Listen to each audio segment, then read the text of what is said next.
Watu wengi wanapenda kulia sana. Ukiambia lilini baraka, machozi itamwagika hapa ushangae.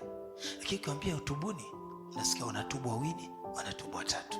Watu hawajajua kutotubu itakufanya ukataliwe kupokea kile Mungu anataka upokee. Asiwepo mmoja wenu mwasharati ama mzinzi, mtu anayefanya mambo kwa sababu ya kupenda kwake mwenyewe.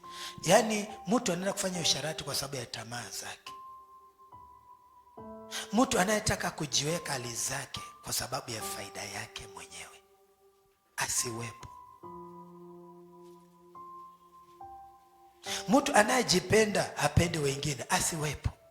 Mtu mwenye uchungu na hasira asiwepo miongoni mwenu.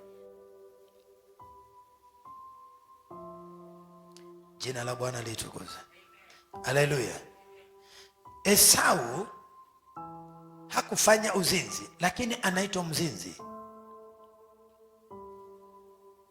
Kwa nini? Kuasi ni uzinzi. Kukataa Mungu ni uzinzi.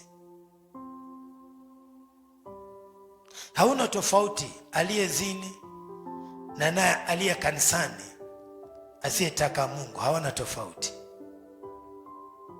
Na baadaye tunaambiwa Esau hakuona kutubu, lakini alilia sana kwa machozi,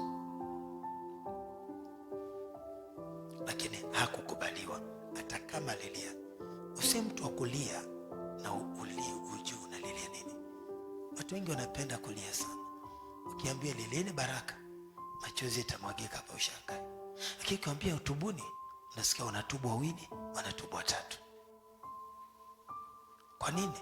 Watu hawajajua kutotubu itakufanya ukataliwe kupokea kile Mungu anataka upokee. Kukatalia maovu yako kwa siri. Wewe unajificha. Ukitoka hapa unafanya yako. Unasema tu hatuna hasara, hasara ni kwako.